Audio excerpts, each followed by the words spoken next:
বলো। পরীক্ষায় পাস করেছিস? হ্যাঁ আমি পরীক্ষায় পাস করেছি। তাই? রেজাল্টটা এনে দেখা। কিন্তু আমি একটা জিনিস দেখাবো, এদিকে দেখাও। কি? এই দেখো এই কেকটার না এইগুলো কিরকম একটা সাদা সাদা ভেগনো ফুটে আছে। তুই এই জিনিস আমাকে খাওয়াচ্ছিস এনে? আমি খাওয়াই, আমি নিজেই বুঝতে পারি না, এখন তো আমি বুঝতে পারলাম বললাম। যা দোকানে ফেরত দিয়ে আয়। প্লিজ আমি যাবো না, তাই জন্য আমি তোমাকে বলতে তুই এনেছিস, তুই ফেরত দিয়ে আসবি। তুই আনলি কেন? আচ্ছা বল, পরীক্ষায় পাস করলে কি খাওয়াবি? কেক। ওই ভেবনা ধরা কেক আমি খাবো না। খেয়েছো তো? হ্যাঁ, ওটা তুই কিনে দিয়েছিস। আমার চা টাকা খাইয়েছি আমি, তোমায় চা খাইয়েছি। আমারই পয়সায় কেনা চা তুই করে খাইয়েছিস আমাকে। মিষ্টি ফিষ্টি কিছু তো খাওয়া, অন্তত ফুচকা খাওয়া।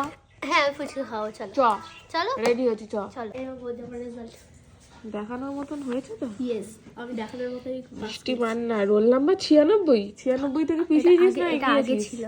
এবছর এগিয়েছিস না পিছিয়েছিস? সেটা বলা যাবে না। কিছু বলবো আমি? বলার মতন তো ভাষা নেই এখানে। Promoted on second consideration. এটার মানে কি গো বৌদি? এটার মানে জানিস না? তার মানে তোর পড়াশোনা কি আর রোল নাম্বার কত হয়েছে বলবো? একদম না, একদম না, রোল নাম্বারটা একটু দেখাই। না না একদম। এই যে রোল নাম্বারটা কত হয়েছে দেখালাম তোমাদের। তোমরা যদি খুঁজে পেয়ে দেখে নিতে পারো তাহলে কমেন্ট বক্সে কমেন্ট করে জানিও, ঠিক আছে? আর তোমাদের যাদের যাদের রেজাল্ট বেরিয়ে গেছে অলরেডি, তারাও কিন্তু জানিও যে কেমন কি রেজাল্ট করলে। তুমি তো ফুচকা খেতে গেলে না, চলো আমি এগুলো কিনে আনিস তোমার জন্য।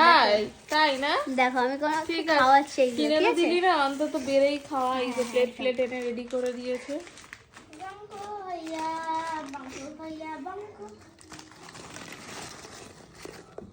তুই আমাকে পকোড়া খাওয়াবি? ইয়েস, বাবা, আই এম এ বড় লক্স। ইলাও বৌদি, থ্যাংক ইউ ওয়েলকাম।